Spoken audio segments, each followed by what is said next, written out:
Hello everyone, welcome to RSET Online. My name is Anita John, working as Assistant Professor, Department of Computer Science, Rajagiri School of Engineering and Technology, Cochin. Today I'll be discussing a topic in the subject Programming in C, which is offered for second semester students of all branches under the curriculum of APJ Abdul Kalam Technological University. Coming to the topic, today I'll be discussing about two-dimensional arrays. As we have already discussed in the contact classes, an array can be used to store data of the same type. We had studied only about one-dimensional arrays. Basically, a one-dimensional array is organized linearly and only in one direction. But at times, we need to handle data in the form of metrics or tables. So in order to handle data in the form of a matrix or a table, we need to extend the concept of one-dimensional arrays to two-dimensional arrays. So basically, you can consider a 2D array as a data structure to store data of the same type in the form of rows and columns. A two-dimensional array is specified using two subscripts. One subscript denotes the row and the other denotes the column. C considers a two-dimensional array as an array of one-dimensional array. When we talk about an array of numbers, a one-dimensional array of numbers, we mean you will be having a one-dimensional array where each element of an array is an integer. When we are talking about two-dimensional arrays, C considers it as a one-dimensional array of arrays. That is a one-dimensional array where each element of that array is in turn another 1D array. Now coming to the declaration of the two-dimensional array, similar to one-dimensional arrays, 2D arrays must be declared before being used.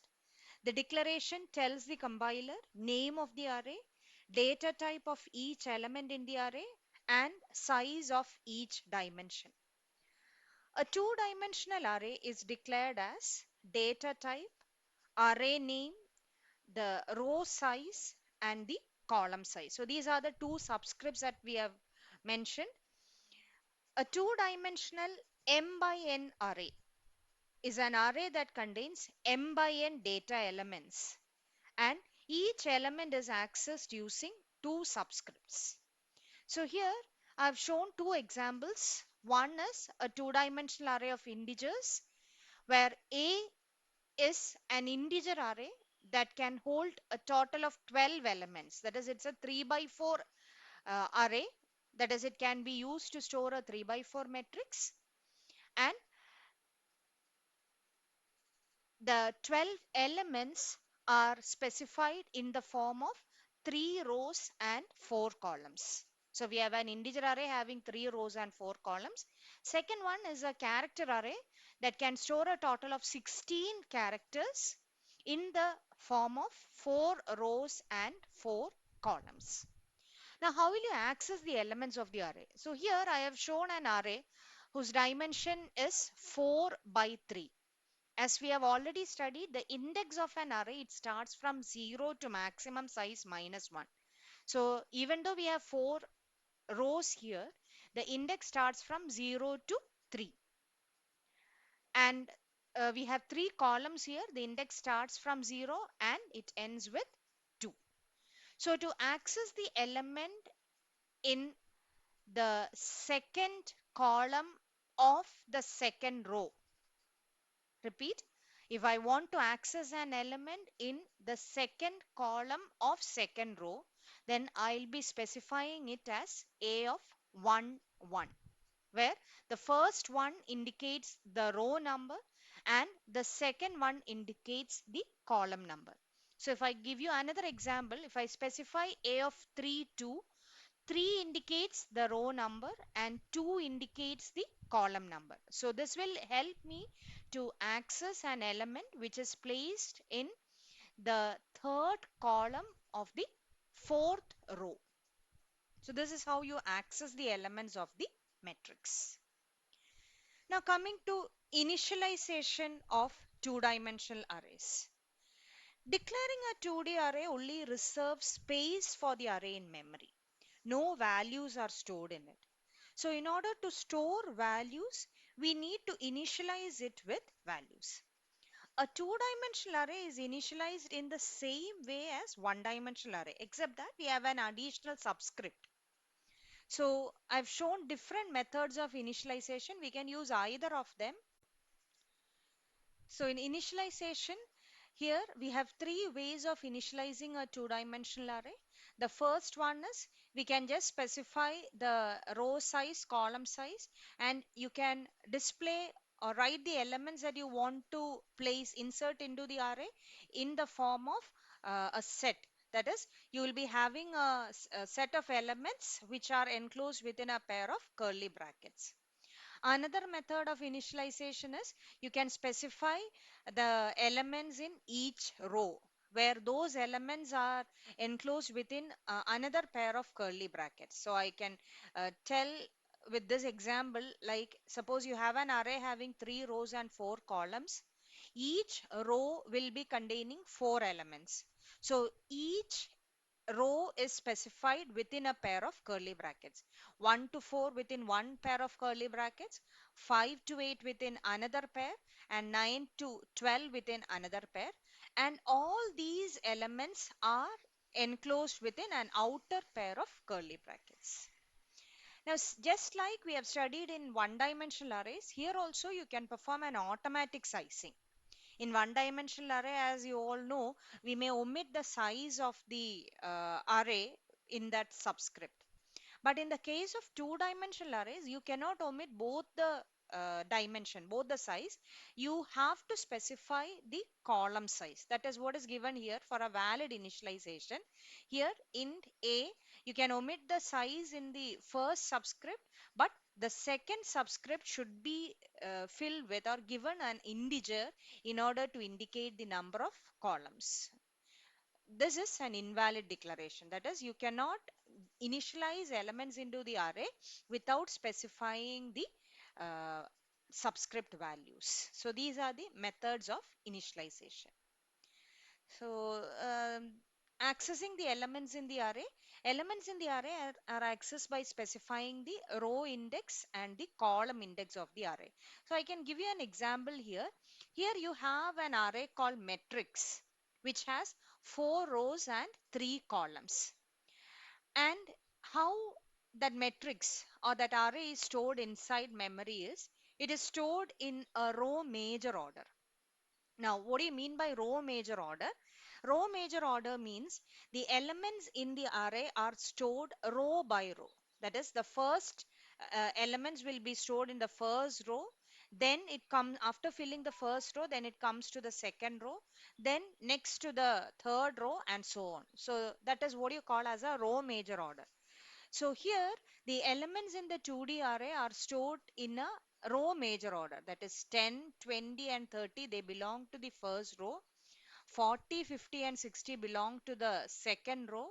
70, 80, 90 belong to the third, and 100, 110 and 120 belong to the fourth row. So this is a detailed or a pictorial representation of how you can consider a two-dimensional array as an array of arrays. Here you have a one-dimensional array. The one-dimensional array is matrix. You have matrix of 0, matrix of 1, matrix of 2 and matrix of 3. That is how you denote a one-dimensional array. Now if I consider one element of that array, that one element is in turn another one-dimensional array that can hold 3 elements. That is 10, 20 and 30 is another 1D array. That 1D array is acting as a single element of matrix 0. That is why it is called a two-dimensional array can be considered as a one-dimensional array of arrays. Now, when I specify matrix 3, 0, here the first subscript indicates the row and the second subscript indicates the column. So, this helps me to access the first element of the fourth row, that is 100. Now, if I write matrix of 2, 1, this helps me to access the second element of the third row. The reason why you have a difference in number is the index starts from 0. So if you want to access an element in the third row and the second column, you will have to specify matrix of 2, 1. Similarly, matrix of 0, 2. Now, what we have discussed here is how to initialize the elements in an array. Now, how do you read the data from the user and insert it into the array? So here I'll be discussing how to read data from the user through the keyboard, insert it into the array and display it back to the user. So the elements in a two-dimensional array, they are stored in continuous memory locations. In case of one-dimensional array, while we inserted elements into the array and displayed the elements, we used only a single for loop to vary the index I in every pass so that all the elements could be scanned. Since a two-dimensional array contains two subscripts, we need two for loops to scan the elements. The outer for loop for each row in the two-dimensional array and the inner for loop will scan the individual columns for every row in the array. So here you can see the code for inserting the elements into the array. As you can see, the variables that I've used here is R indicates A is the two-dimensional array that I've declared. R indicates the number of rows of A. C indicates the number of columns of A. So when we start the program, we have to ask the user how many rows and how many columns does he need for his 2D array, and based on that you have to read the values and store it into the variable R and C respectively. R the number of rows and C the number of columns. Now you can see two for loops, that is nested for loops. The outer for loop, it controls the number of rows, and the inner for loop, it controls the co columns. So initially I and j are 0 and you will be reading the element from the user and placing it into location A of 0, 0. That is, you have placed the first element in the first position in the array. Now you know the working of inner loop. After the first iteration of inner loop, then the inner loop iterates again. That is, j increments by 1 and you will be inserting the element into the position A of 0, 1. Then again j increments, you will be inserting into A of 0, 2. This continues until the columns are over. That means you have entered all the elements into the first row of the matrix. Once you have come out of the inner loop, you will be executing the second iteration of the outer loop. In the second iteration, I becomes 1 and the inner loop again starts from 0, so that you will be inserting the elements into A of 1, 0, then A of 1, 1 up to the last entry in that row. So basically you can tell the outer loop helps you to enter the elements into each row.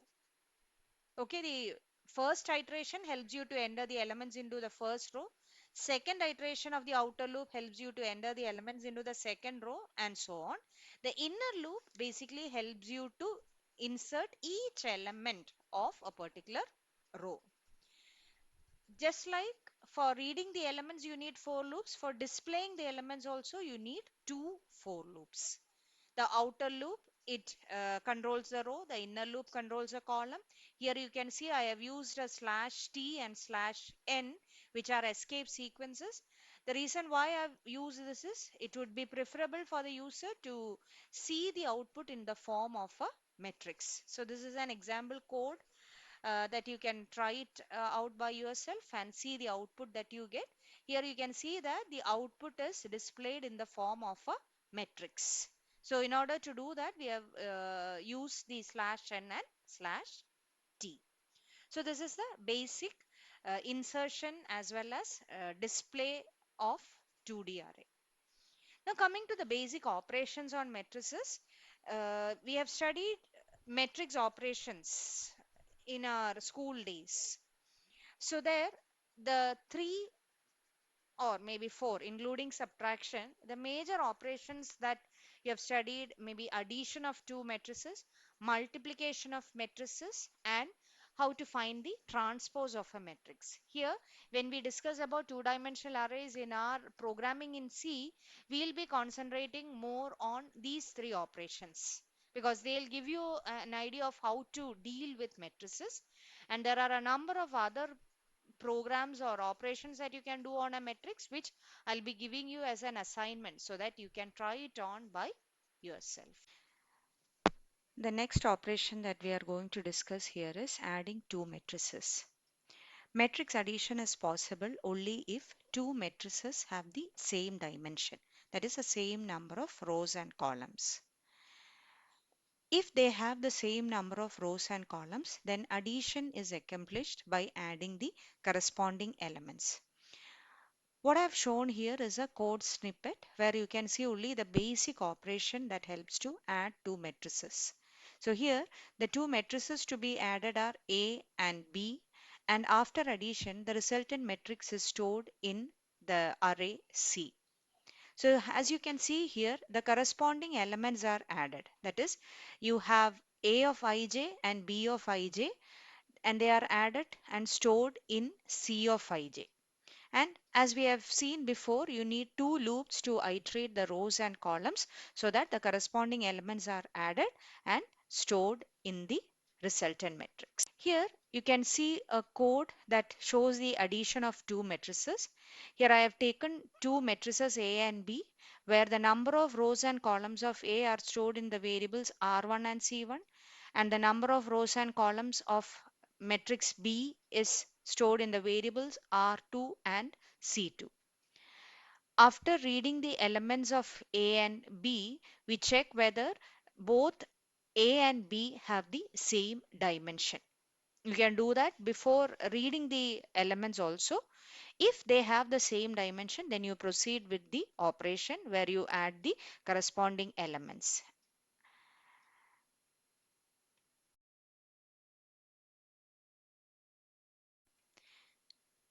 Here you can see the output of adding two matrices. So subtraction of matrices also follows the same principle, that is both the matrices should have the same dimension and you have to subtract the corresponding element. So I am not going into the details of subtraction. The next operation that we concentrate on is matrix multiplication. In matrix multiplication, we take two matrices of order m by n and p by q respectively. The condition for matrix multiplication is the number of columns of the first matrix should be equal to the number of rows of the second matrix. So in this case, n should be equal to p. Now, the product of two matrices is of the order m by q. So here, the basic matrix multiplication is illustrated. You have a 2 by 2 matrix here. There are two 2 by 2 matrices, and the operation proceeds like the first row of the first matrix is multiplied with the first column of the second matrix. After that, the same first row is multiplied with the second column of the second matrix. And this proceeds for the second row also.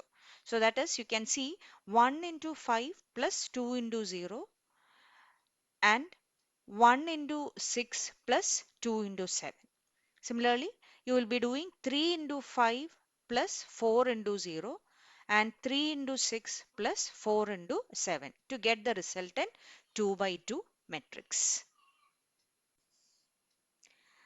So here I have given the code for multiplying two matrices.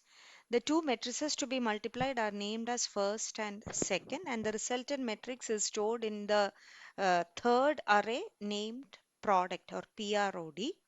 Here you are using three for loops. The outermost loop, it is controlled by the number of rows of the first matrix. The second for loop is controlled by the number of columns of the second matrix, and the innermost loop is controlled by the number of rows of the second matrix. Remember, the number of rows of the second matrix is equal to the number of columns of the first matrix.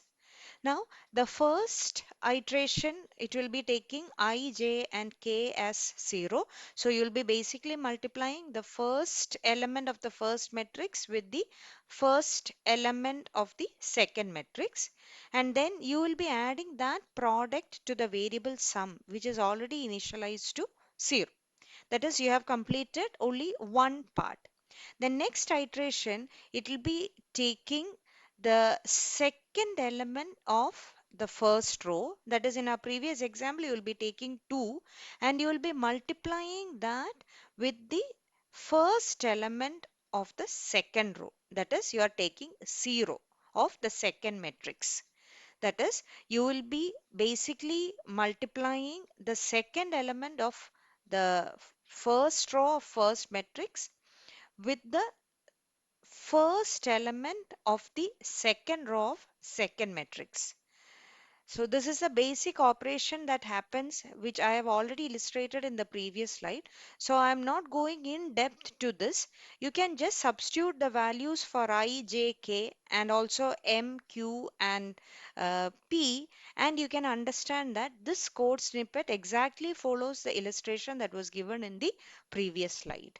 And the resultant matrix, it will be stored in the third matrix named prod. The third operation that is explained is transpose of a matrix. Transpose of a matrix is nothing but interchanging the rows and columns of the input matrix. As you can see here, we have an input matrix which is read in a row-wise order as 1, 2, 3, 4, 5, 6, 7, 8, 9, where after taking the transpose, it has become in column order 1, 2, 3. That is, the row of the input matrix has become the column of the output matrix.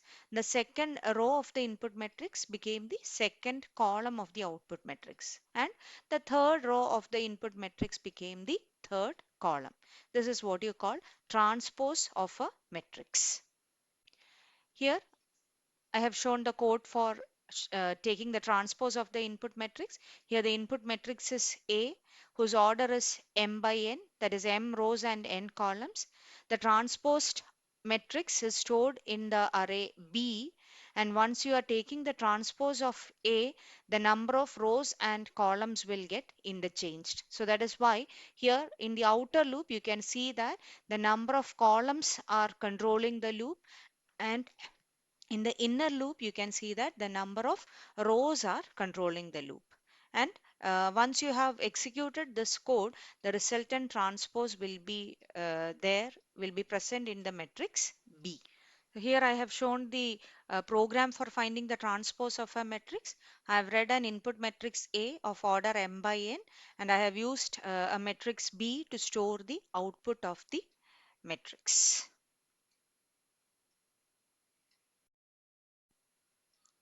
The output screen clearly tells you how you have taken the transpose. I have given an input of 3 by 4 matrix and I got the output as a 4 by 3 matrix. The next topic that I discuss here is strings and two-dimensional arrays. We have already studied what string is.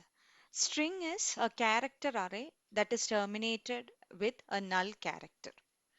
So strings are basically, or a single character array, it is used to store only one string at a time. That is, if I want to store my name into a character array, then I can declare one character array and store my name with inside it using the getS or the scanf with the control string %s. So it helps you to read only one string. But in many applications, you will come across situations where you want to read multiple strings. So in order to do that, you make use of two-dimensional arrays to store multiple strings. So how it works is you can declare a two-dimensional array. The number of rows will help you to decide how many strings you can store in that 2D array. and the number of columns will tell you what the length of each string should be. That is, for example, if I declare a character array str510, then I can store 5 strings, each of length 10. That is, the row size helps you to decide the number of strings that you can store in that 2D array, and the column size tells you what the length of each string should be. An example that you could see here is, you can see a character array of size 5 and the column size is 10, and I have stored 5 strings in that array: tree, bowl, hat, mice and tool. So here you can see I can store 5 strings. The maximum length of a string should be 10, and the every string is terminated with a null character.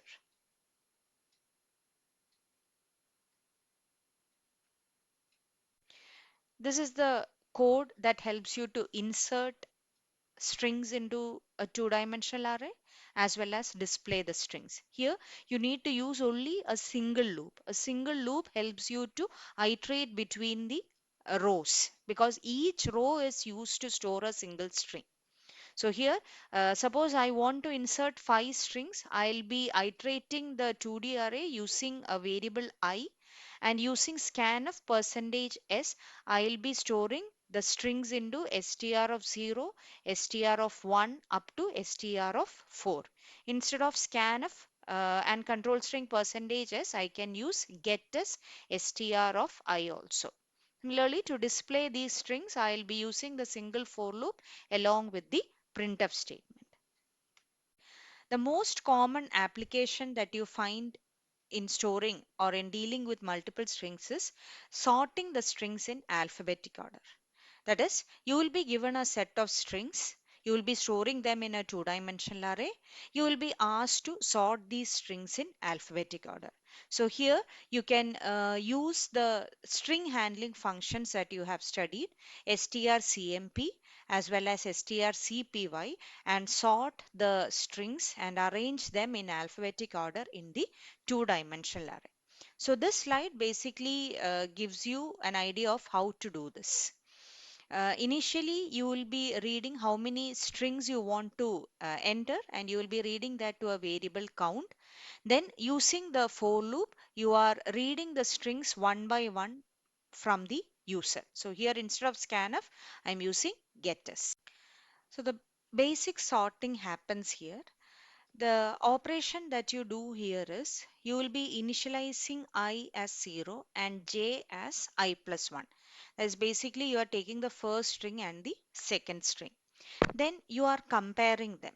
So as we have studied in string handling functions, strcmp, it returns 3 values, either 0, a positive value or a negative value. You get those values from the difference between the ASCII characters of the two strings that are compared. So here, if you want to alphabetically sort these strings, you will be checking whether the first string is having an ASCII value that is greater than the second string. That is, suppose if the first string is banana and the second string is apple, then you'll see that they are not alphabetically sorted. So when you perform a string compare between banana and apple, you will be getting a difference that is greater than 0, because the ASCII value of B is greater than the ASCII value of A. So when you do B minus A, you will be getting a positive value. If you are getting a positive value, that means the strings are not alphabetically sorted. So you will have to swap them. So just like you swap two numbers, you can swap two strings, but you will have to use strcpy function. So that is done with the help of a temporary character array temp, and you will be copying or exchanging the first string with the second string.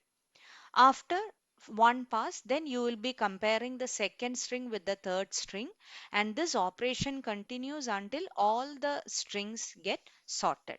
So finally, at the end of executing this nested loop, you will be getting the strings completely in sorted order. So after that, you can display the strings using put s stri. So I've come to the end of this session. In this session, I have discussed what two-dimensional arrays are, how to declare them, how to initialize them, how to read or insert values into two-dimensional array as well as display them. We also discussed the basic operations of addition, multiplication, and transpose. And after that, I also discussed the use of two-dimensional arrays to store multiple strings. There are a number of applications where you make use of two-dimensional arrays. So some additional programs that you normally get when you study two-dimensional arrays are to find the trace of a matrix. Trace of a matrix is the sum of diagonal elements of the matrix. Second one is to check whether a given matrix is symmetric or not. In order to check that, you will be taking the transpose of the given matrix. If the given matrix and the transpose matrix are same, then you can consider that matrix as a symmetric matrix. Then similarly, you can display the upper triangular matrix, the lower triangular matrix. And there are a number of programs that deal with two-dimensional arrays. So basically, when you are dealing with two-dimensional arrays, you will be manipulating with the subscripts I and j that is used to access the elements. If you are considering diagonal elements, all the diagonal elements will be having equal subscripts, that is I equal to j.